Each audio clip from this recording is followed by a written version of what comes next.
I've beaten Baldur's Gate 3 solo a lot of times. In fact, I've done it with every single class and race without multiclassing, and even beat Honor Mode solo on my second ever attempt. Don't ask what happened to the first.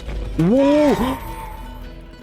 Well, time to restart. During all of these heat runs, I've learned a lot about what makes solo builds work, and because I enjoy playing with one character so much, I wanted to make it more accessible for you to play as well. So take it from me when I say playing Baldur's Gate 3 solo is awesome. It is so much fun. After all, solo play lets you focus on one character, turning them into the ultimate build, giving them every single best piece of gear you can, loading them up with every permabuff in the world, and not having to share it with any filthy companions. It really ends up feeling like you're playing a demigod by the time you're in the endgame, the way your character can just walk into a room full of enemies and wipe the absolute floor with them. However, even aside from being a power fantasy in the finale, it's a pretty good challenge too, and a very unique and fresh way to play that can often change the way you approach the game more significantly than even mods do. Lord Enver Gortash at your service. Which is the main reason you should play Baldur's Gate 3 solo. And hopefully I'll be able to make starting off a bit easier for you. To do this, I'll go over everything that I think you need to make your own builds, how to approach combat encounters, along with the pros and cons of solo play, and most importantly, show you how fun and interesting of an experience it can be. First off, let's talk about what exactly solo play is. I define it as never recruiting another companion character or hireling, but still using summons and temporary followers that have their portrait attached to my own. This is just my own personal rule set, and if you want to play it a different way, such as recruiting companions and just leaving them in camp to talk to, then more power to you, but this is what the advice will be for. Now that we gotten that out of the way, here is everything that will be in this video, with their correlated timestamps so you can skip to whatever is most relevant for you. As one final disclaimer, these are also largely exploit-free tips. There are a ton of ways to break this game in your favor, but this will be more about trying to approach it within the bounds of the systems existing in the game. To start us off, let's talk about what makes a solo build.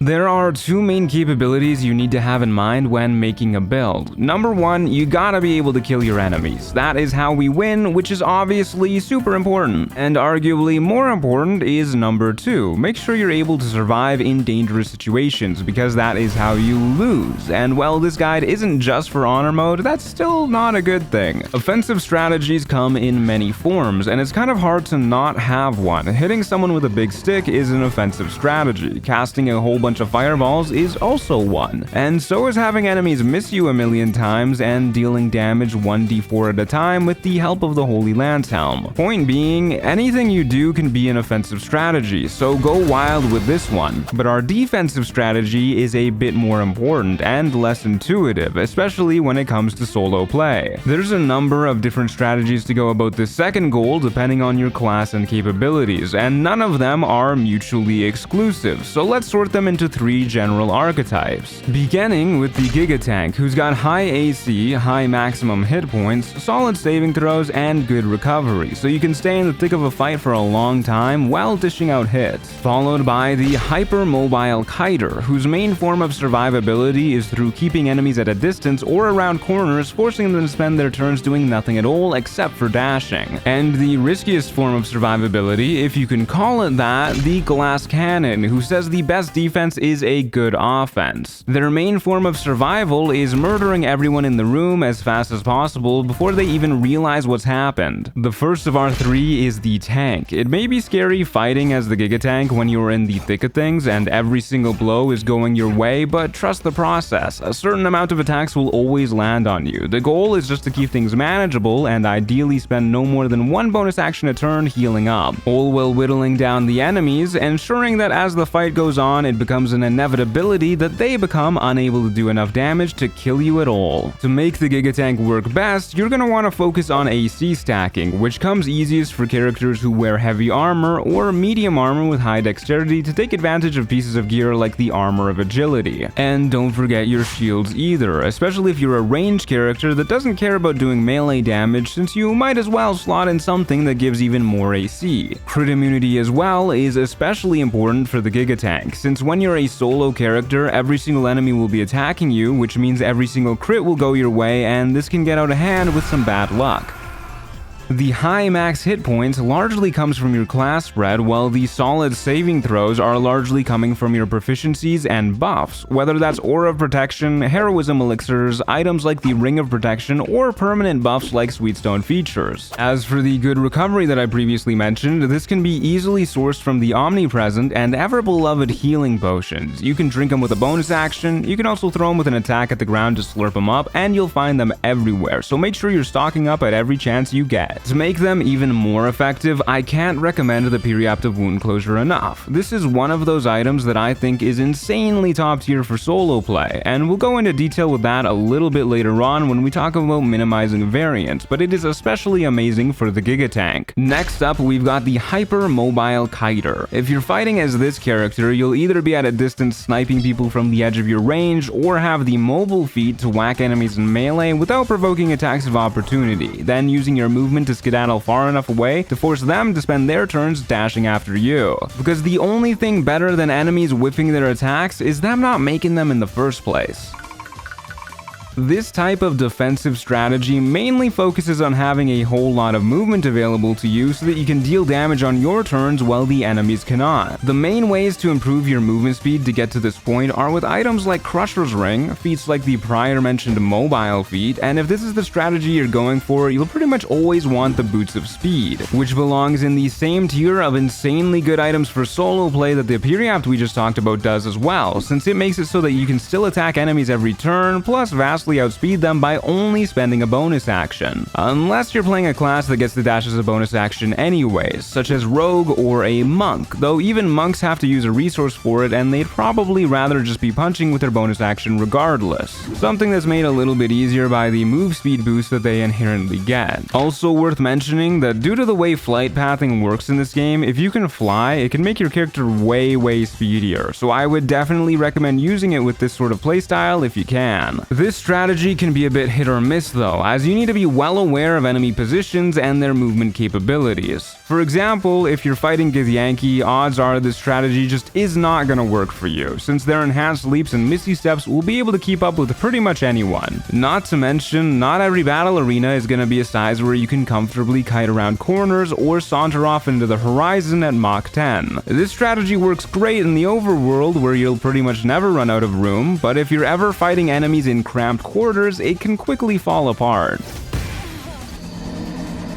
The last major flaw of this playstyle is that you can actually become so fast that you leave enemies so far behind that they'll leave combat, which can be nice in case you want to reset a fight, but a lot of the time it's frustrating since enemies tend to heal the moment they fall out of initiative. And the last of our three archetypes is the Glass Cannon, a strange form of survival that largely focuses on building in such a way that you are more or less 100% offense to make fights as short as possible. These sorts of builds are your things like Gloomstalker Assassins and Magic Missile Evocation Wizards. Of course, they don't neglect the other forms of defense, as for these examples at least, a Gloomstalker Assassin will still have high dexterity and great ways to break combat through stealth and move speed, and a Wizard will have high mobility via spells like Longstrider and Misty Step, alongside defensive spells such as Blur and Shield to ensure that enemy attacks won't hit. But primarily for itemization and leveling, these characters will focus entirely on their damage output, stacking damage riders to multiply damage as much as possible. There are a ton of ways to approach this depending on the specific build you're doing, with items like the Caustic Band and the Callous Glow Ring for just raw extra damage, or Falara Louve with its Shriek ability, and items that give lightning charges for extra damage dice. And many more means, such as items that expand your crit range, items that give arcane acuity in order to make instant wind spells like Hold Monster more likely to work, and so on and so forth. If it adds damage, you want it for this character. Not to mention, a Glass Cannon will love extra actions, whether it's from Action Surge from 2 levels of Fighter or Potions of Speed and Bloodlust Elixirs, which come in the form of some rather easy to obtain potions. As the name suggests, the biggest drawback that the Glass Cannon faces is that it's a little bit worse in the long run than other classes. If the Juggernaut wants fights to last until enemies run out of resources, and the Kiter is comfortable for most fights regardless of duration, the Glass Cannon these fights to end before they themselves run out of resources or find themselves in an unfavorable position. Hence their defensive strategy being to kill everyone as quickly as possible by using any means at their disposal. That means high-level spell slots right off the bat and always going for surprise rounds. Or if they can't do that, then simply leave a fight via going invisible or teleporting far away or any other means and coming back in with any spent resources recharged and hopefully another surprise round. With that, I think we've got a pretty good idea of how these defensive archetypes can be built. There's also other strategies that are a bit more niche that don't really fit into these broad archetypes, like a great old one Warlock who keeps enemies at a distance by frightening them with the Mortal Reminder feature while pushing them back with an endless stream of Eldritch Blasts, or a Thief Rogue that uses Disengage every turn with the Cloak of Cunning Broom to make a fog cloud to hide in with their second bonus action so that enemies just skip their turns despite being right next to the character. But for the most part, I think you could consider these as hybridizations that fall between the lines. Regardless, now that we have a better grasp on defense, why don't we see each of these strategies in action in a set of example fights where we go a bit more in depth with our analysis. Starting off with the uncatchable, slippery, and speedy Kiter in an Act 1 fight against a tough group of foes.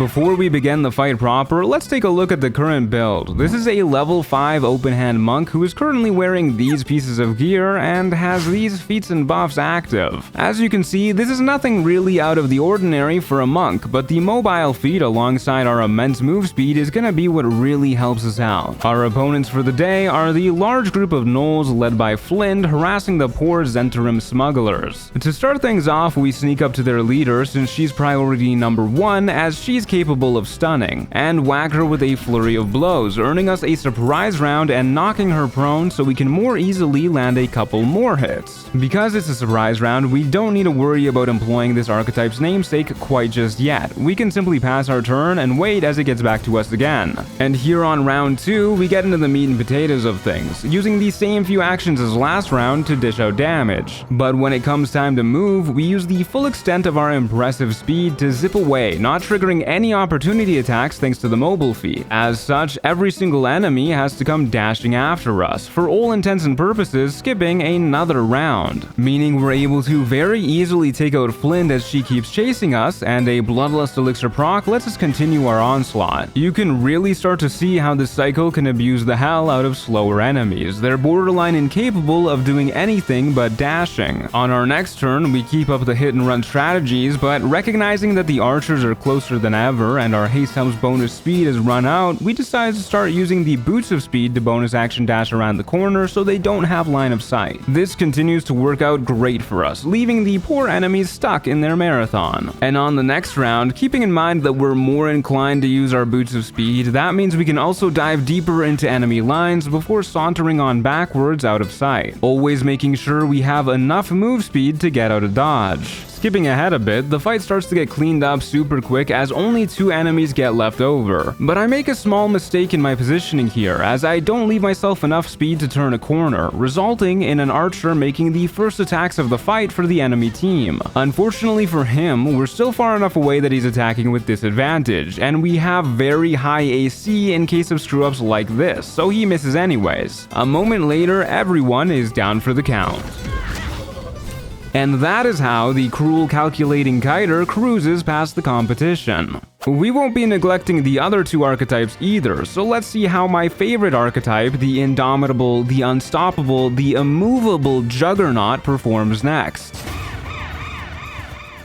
Same as last time, we're gonna start with a brief overview of what this build is all about, with its focus on crazy good AC mixed with crit immunity and radiating orbs gear so we can deal steady damage with Spirit Guardians while staying unperturbed. As you can see, this build is a little more suboptimal than the last. Our stats are all out of whack with a larger emphasis on strength than wisdom, which for this character isn't the best since Spirit Guardians will be our main source of damage. But I was just sort of fooling around when recording this while testing, and I figured it was a good showcase case that you don't need to be completely optimal to play solo. This poor character has a slog ahead of them, facing all of Moonrise Towers by their lonesome at the end of Act 2 with the Harpers nowhere to be seen. Luckily, the Juggernaut is built for just such an occasion, and while a surprise round is always good, we prefer just waltzing into fights instead. Immediately, we identify the biggest threats in the room, those being the Ogre who can knock us prone, and the 3 Paladins all lined up right there who do crazy burst damage with Divine Smites. Since we don't have an action, and even the Juggernaut doesn't want enemies to get free hits for nothing, we decide to back up a bit on our first turn. We do sadly get instantly slowed by Zarel's Black Hole, but no one else really does anything, so we can start using Radiance of the Dawn to damage all nearby folks in addition to the passive damage Spirit Guardians is doing. Unfortunately, on our way out, a nearby Paladin gets a lucky hit on us too, but it's reduced by a whopping 5 thanks to Heavy Armor Master and the Adamantine Splint. As we can see on future turns though, that isn't really the norm. In fact, as they get missing us, they continue to take damage from our Holy Lance Helm, triggering more radiating orbs from our gloves and reeling from our shield, only making them more likely to miss. Even the ranged casters are starting to get damaged by our helmet. After watching all of our pathetic enemies miss blow after blow, we go ahead and blast them with our last Radiance of the Dawn and top up our hit points. Once again, we get to see that enemies don't really get to land blows on us at all. The entirety of Moonrise attempts to hit us this round, and they all fail. Even Zarel's attempts to cast Fear on us are to no avail. Now, we do have access to Fireball, but Spirit Guardians is doing pretty good work, and I'm happy to let it have the spotlight. We do get slowed again, however, and whenever we get slowed, we lose a little bit of AC, just enough generally speaking for one attack to sneak through per round. Obviously, that's not a huge deal because we can always use a potion to fix that lickety-split, and it's at this point we start actually taking out our priority targets, with all 3 Paladins and the Ogre going down across the course of 2 rounds.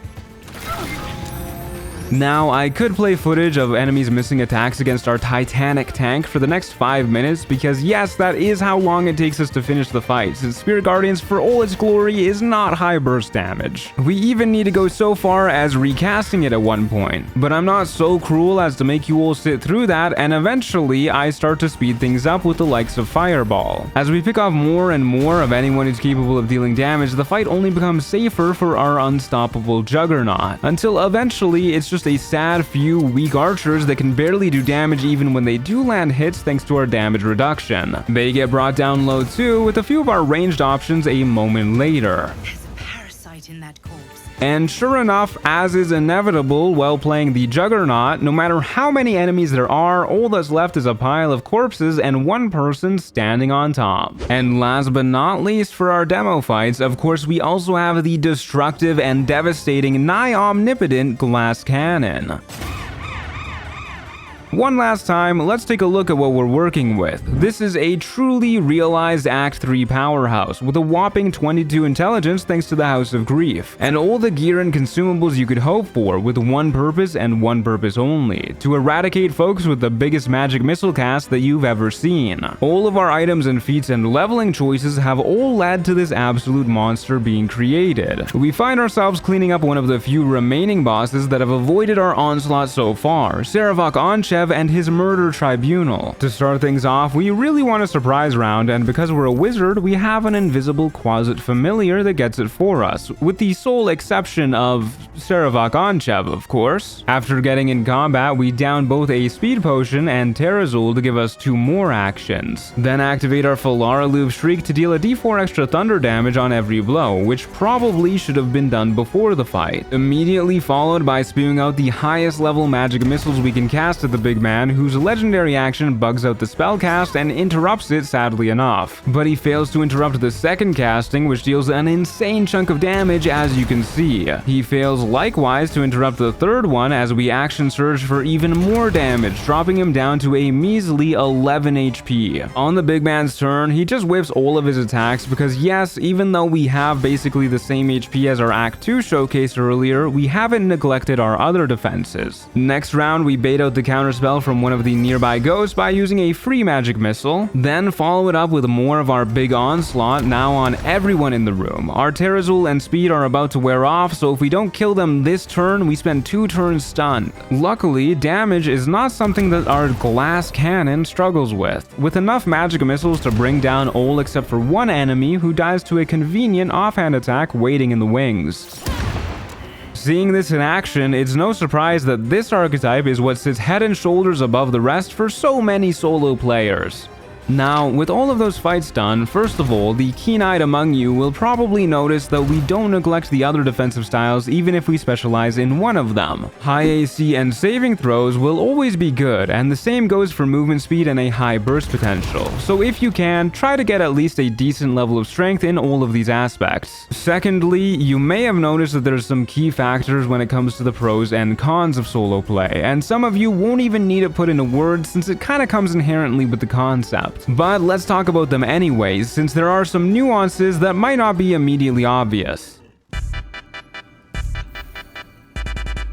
Starting with the cons, the first and most obvious of which is naturally every single enemy will be focusing on your character. This means every attack and spell is going your way and you need to be prepared for all of them.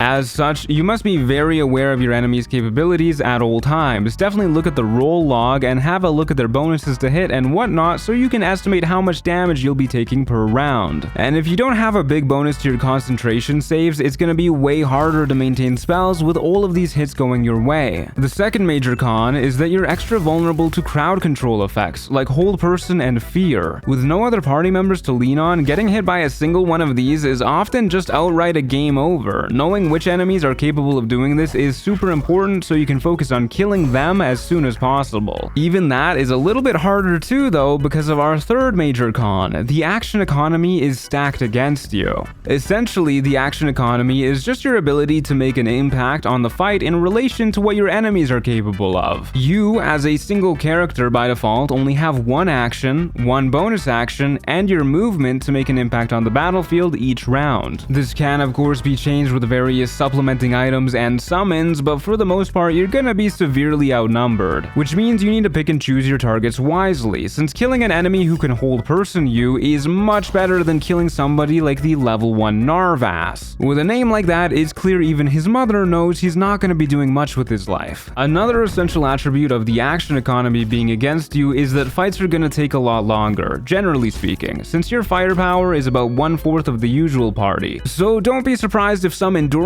fights like Merkel go on for more rounds than usual. On the other hand, there are innate upsides to these downsides and a little bit on top too.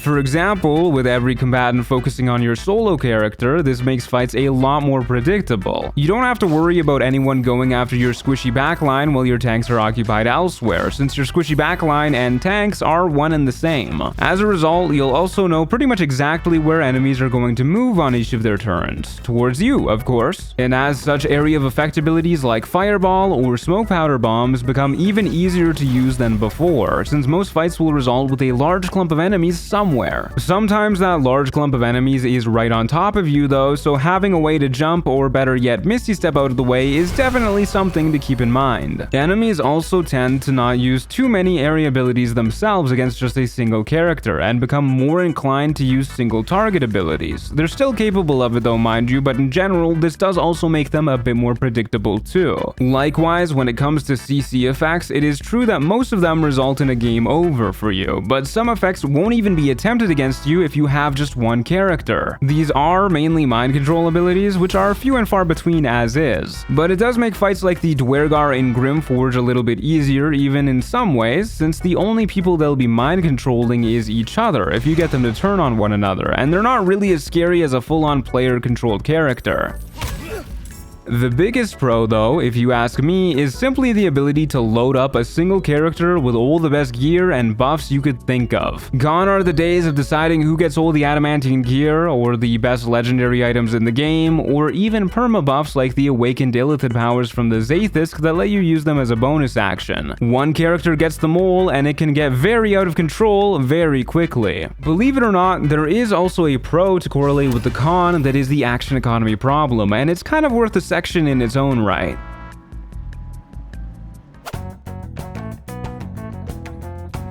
There are certain items, spells, and other various abilities in this game that are generally pretty good, but excel even further when used in a solo character context, to the point where I would strongly recommend having them always available if possible. Bloodlust elixirs are the ones that I want to talk about first. These bad boys do take up your elixir slot, and they can be a bit of a pain to get, but they make it so whenever you kill an enemy, you get 5 temp HP and an extra action for that turn once per turn. And hey, guess what? Unless you're using summons, you're actually gonna be the only one killing anybody, so it makes your action economy way better. Not to mention, the extra temp HP is fantastic too, since as we talked about, every hit is going your way, so this will get used up pretty consistently, and you'll definitely get your money's worth. These do get sold by potion vendors like Dareth Bonecloak pretty reliably, starting at low levels, but if you want a more consistent way to obtain them, Sentinel Olok, the guard right outside the goblin camp that makes you, prove your deference, also sells Warg Fangs, the ingredient to make these elixirs pretty reliably if you press the little trade button in the corner. Only problem is, Bloodlust can be a tad wonky with Call the Weak, an illithid power that is absolutely amazing with solo play. This makes it so when you bring an enemy's HP down to fewer than the amount of unlocked illithid powers you have, they explode, instantly dying and damaging everyone around them too. Since you'll only have the one character unlocking powers, this instant kill threshold is going to go up very quickly, and your sole character will also be the only person damaging people, so this will proc constantly.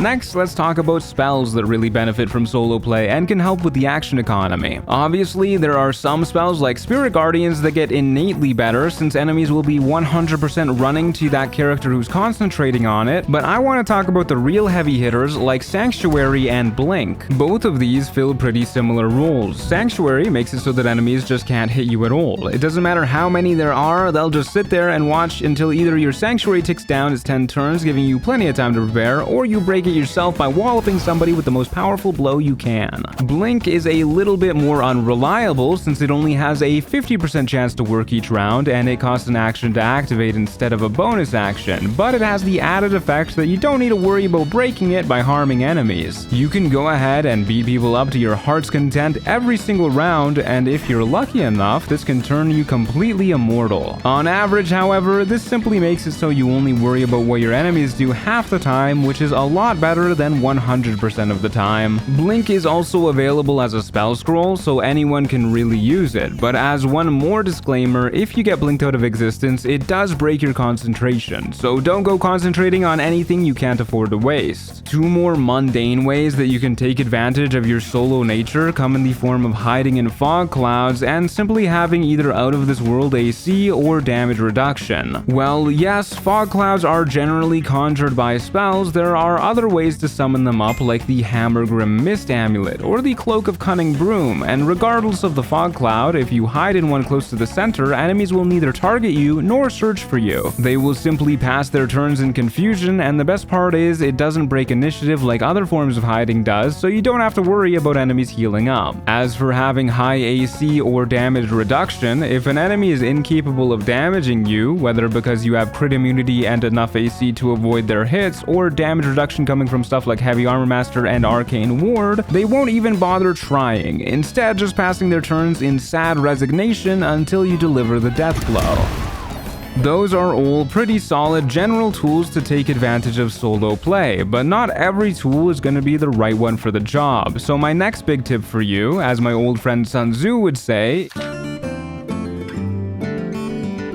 there are a lot of ways you can die solo, and most of them are gonna happen because something unexpected happens. Now, no one should be expected to memorize everything that every enemy is capable of. There's a lot going on in this game, with some enemy abilities even restricted behind higher difficulties. This is where the handiest little button in the whole Sword Coast comes into play, the Examine button. Once you examine an enemy, you'll get a nice view of more or less all the enemy's ability scores, AC, damage resistances, and passives as well. Some passives are very important to check out. As such, if you're ever not familiar with an enemy, definitely inspect them and read thoroughly, because if you don't, you might get a little too excited when you find the Sharan Justiciars in the Gauntlet are vulnerable to radiant damage, perfect for smiting. not realizing that after doubling your radiant damage, they then double it again and dish it all back to you as force damage with their god-awful Radiant Retort ability, the bane of so many solo Radiant builds. The only thing this doesn't show is movement speed and the actions they're capable of, which are of course quite important too. Most enemies you'll come across are pretty predictable in what they'll do. Enemies with a bow will shoot you with that same bow and then deal a bow amount of damage, for example. But when you're heading into a big fight or a fight against spellcasters, it can be a little bit more volatile. As such, do not shy away from using online wikis, mainly bg3.wiki. I wouldn't really recommend using any others as I've found they can be pretty inaccurate. This will have all the information you could dream of, letting you know exactly what you're getting yourself into with each and every fight. Using wikis is really more so a tip for honor mode though, because honestly, it can be quite fun just running into a fight and dying terribly to something that you didn't see coming. Then going back in and using what you've learned to prevent that from happening the next go around. In a similar vein of preparing for fights, you'll often find yourself ill-equipped for any sort of combat during the very start of a playthrough, so let's talk about early game leveling.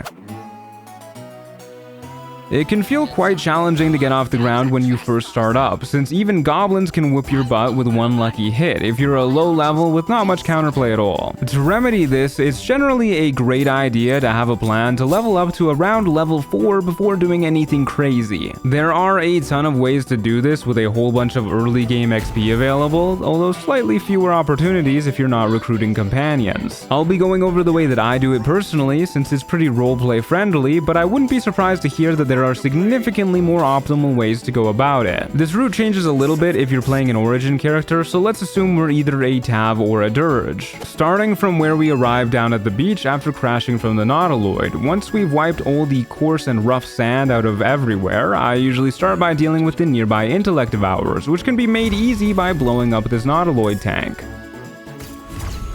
Once they're out of the way, there's a nearby Mind Flayer I'd also recommend murking since it gives pretty good XP. From here, you should be really close to level 2 if not there already. If you're not there yet, swing by the nearby runes where if you have high charisma, you can scare these nerds off, and if you don't, I'd recommend just shooting this block from afar and running away from the other grave robbers.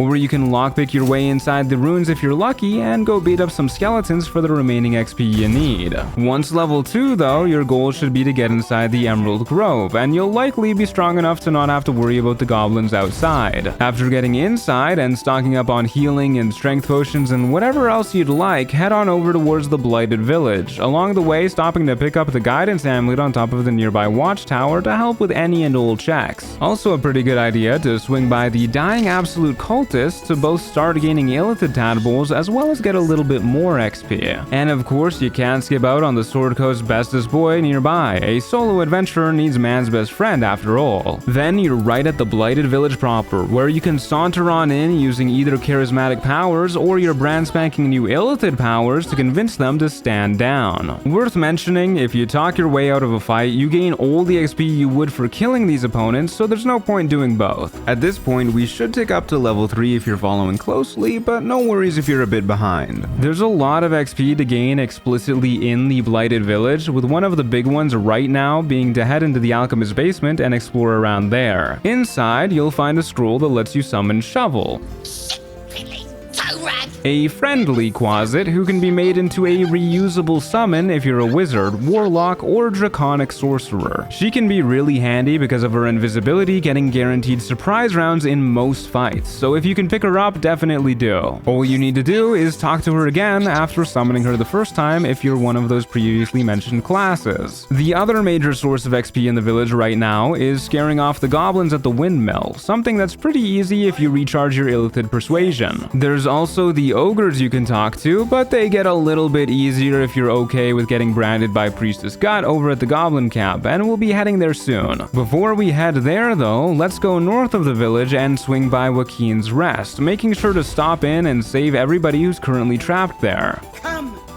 Having done our good deed for the day, we head a little bit more westwards where some Githyanki are waiting to talk to us. This is a series of rather difficult checks, so if you're on honor mode, I don't blame you if you skip it, especially if you're not a charisma-based character, but it is a bit easier if you're disguised as a Gith. On the off chance you fail though, it's a good idea to go in with a vigilance elixir so you can run away at Mach 10 before they murder you. Whether or not we decide to talk to them, we can go inside the goblin camp just to the south now where there are a lot of vendors to talk to and items to get. The main important one I'd recommend getting is the returning pike, assuming you don't have access to minor illusion for reasons that we'll talk about later. But generally speaking, as you can tell, I'd recommend going around doing everything there is to do whenever you enter a new safe place, since there's little tidbits of XP to gain everywhere. As mentioned earlier, if you get the brand from Gut here, you can also go back to the ogres in the village and convince them a little bit easier. The deception check you can make against them, by the way, is way easier than the alternative. You can also take a moment to free Volothamp Gedarm, who's imprisoned in the camp, for a tad more XP, and everyone's favorite amateur lobotomist. I simply can't wait to pick your brain!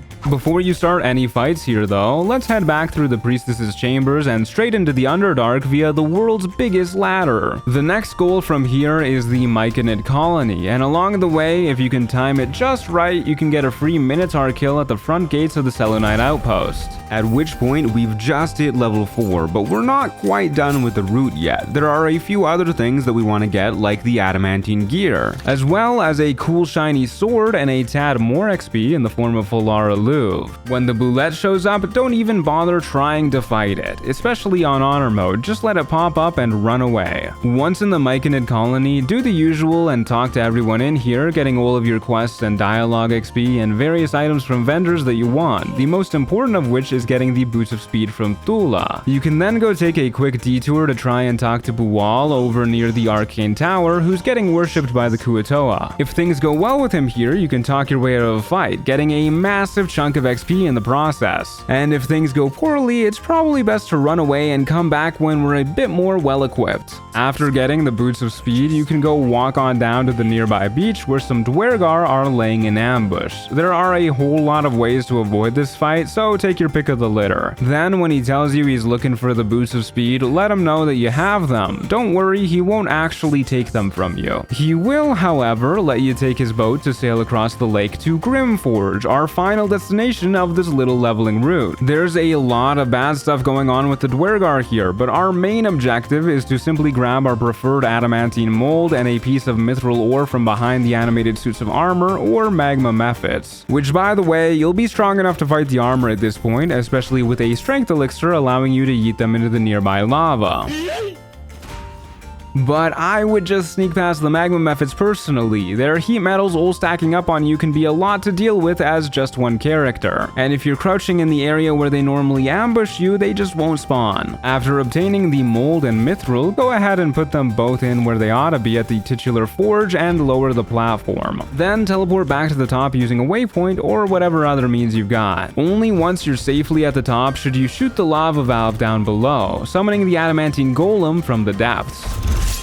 Sadly for it, it can't fly, so if you have minor illusion, just lure it to the center over and over and bash it to death with the big hammer by shooting the lever. If you don't have minor illusion, this is why we picked up the returning pike. Just throw that bad boy repeatedly until the golem gets low. Make sure that it actually returns to your hand before you end your turn, otherwise it'll just get stuck down in the lava with the big fellow. Then make sure to finish off the golem with some other ranged means, even if it takes a while. The reason why is because if you accidentally kill it with crushing damage from any thrown objects, you don't get any XP at all. Also noteworthy about this fight, the magma mephits can reach you, so when they spawn, just walk backwards. They target the closest enemy anyways, so if Grim is closer, they'll go after it instead of you, which doesn't tend to go well for them.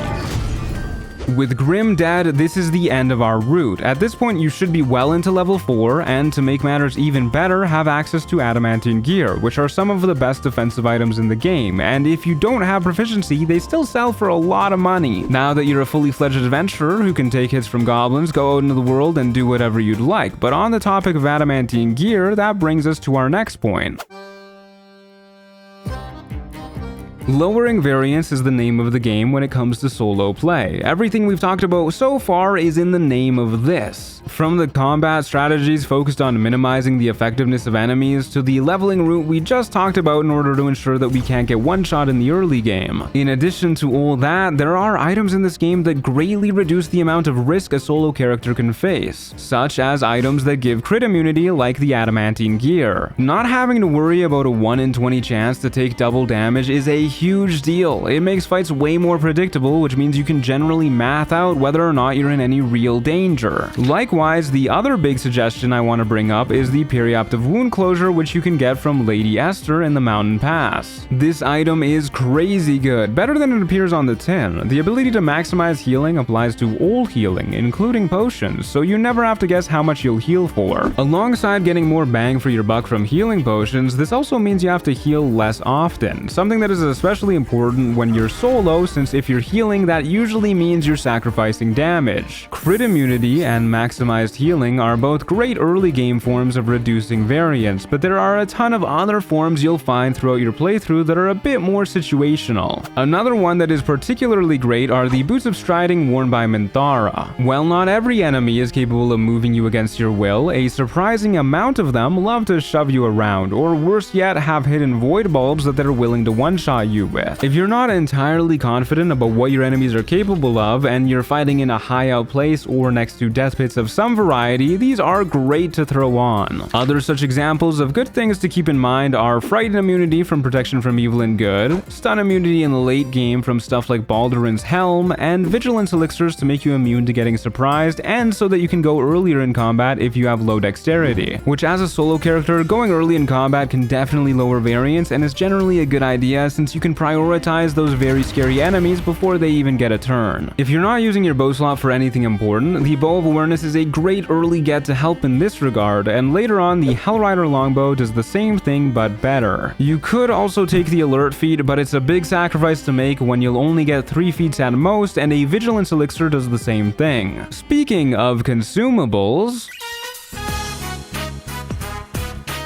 consumables in this game make you better at pretty much everything, and I can't think of a single one that feels like a complete waste to pick up. Some are definitely the stars of the show, however. Healing potions, of course, are integral to most builds in solo play, and barely even need to be mentioned. If you can get your hands on more of these, you should. Other very important consumables are elixirs. You pretty much always want to have one active, and generally speaking, I swap these out depending on what I need for the situation. If I'm fighting a large group of enemies all at once, a Bloodlust elixir is the drink of choice. And if I'm worrying about an enemy who casts a lot of scary spells, a Heroism elixir to help make the saves consistently is a perfect fit. And so on and so forth. There's an elixir for every situation, so pick them up and keep them in mind, and don't be afraid to swap them out mid-combat with a bonus action. Similar to the Bloodlust elixir, and arguably the most important sort of consumable, are the ones that help you even the battlefield a little in terms of action economy, like speed potions and Terrazul. Speed potions can kind of be bought anywhere, so if you're ever talking to a vendor, keep an eye out for them. But they're actually so good that you should grab hyena ears too whenever you can, since those are the ingredient to make them. If you're in Act 3, you'll also want to always have Terrazul as well, which is essentially a speed potion that doesn't use a bonus action to consume and stacks with other haste effects for even more actions. It can only be bought in the guild hall from the barkeep near the Heapside Strand waypoint in the lower city,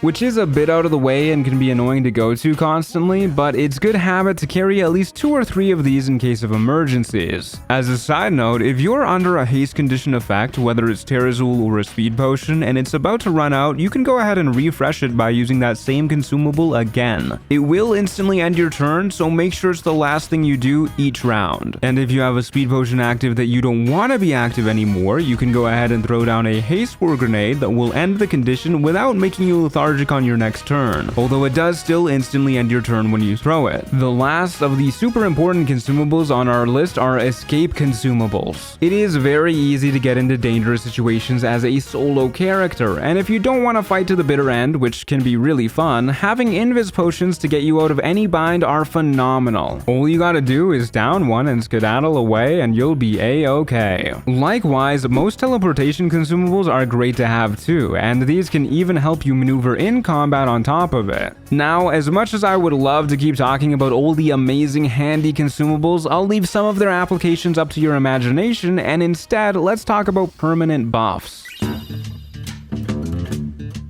Most permanent buffs in Baldur's Gate 3 normally aren't really that permanent. They last until the character who has them dies some tragic death, whereupon if you resurrect them, they'll be back to their sadly unbuffed self. However, if you're playing without a party, they're much more permanent, because if you die, you either lose your honor mode run, or you have to reload an older save where guess what, the buffs will still be active. For this reason, permabuffs are actually genuinely permanent, and I'd strongly recommend getting as many as you possibly can. You also don't need to choose which character they're going to be best on, you just load them all up on the same character. Some of these are better than others though, and are borderline must-gets if you want to live up to your full potential. The first of the three on this list is the truly permanent hag hair that grants a +1 to any ability score you want, which can let you start with a 17 in the score much more easily. You get this by fighting Auntie Ethel in her basement and reducing her HP under 20% of her max, at which point she'll beg for her life and offer you this very good buff if you let her live. Although for roleplay reasons, I can see why your character wouldn't want to make a deal with her or eat that. Nice. I usually cheese this fight to get this buff pretty early because you need every buff you can get in your early game, and this is a huge one. The main two other buffs that fall into this category are in Act 3, starting with Sweetstone features. You can get this one from buying a statue of yourself from Boney of Stony and Boney's Creations in the Circus of the Last Days right at the start of Act 3. It does cost a whopping 5,000 gold pieces, but it is very worth it, granting a permanent bless that gives 1d4 to all of your attack rolls and saving throws. The third of our must-have buffs is found pretty nearby in the Stormshore Tabernacle located in the lower city. Depending on your level, you can donate a certain amount of value worth of items to your preferred god by praying to the statues located in here. Upon meeting the required amount, you'll be gifted Anointed in Splendor, another permanent buff, this time granting +2 to your saving throws. The other permanent buffs in this game are all great too, and I'd really recommend getting them all. But the reason why these are so important is because in Act 1, you need every boost you can get, and the hag hair is definitely big for that, letting you hit out a maxed out ability score as early as level 4. Whereas the other two buffs are important because, especially in Act 3, you'll be facing enemies with a lot of dangerous abilities that might kill you if you fail even a single save, so boosting your saving throws as much as you can is very important. There aren't many more things to discuss before you're ready for your solo journey. However, there are a few more general tips I'd like to bring up before you go on your adventure.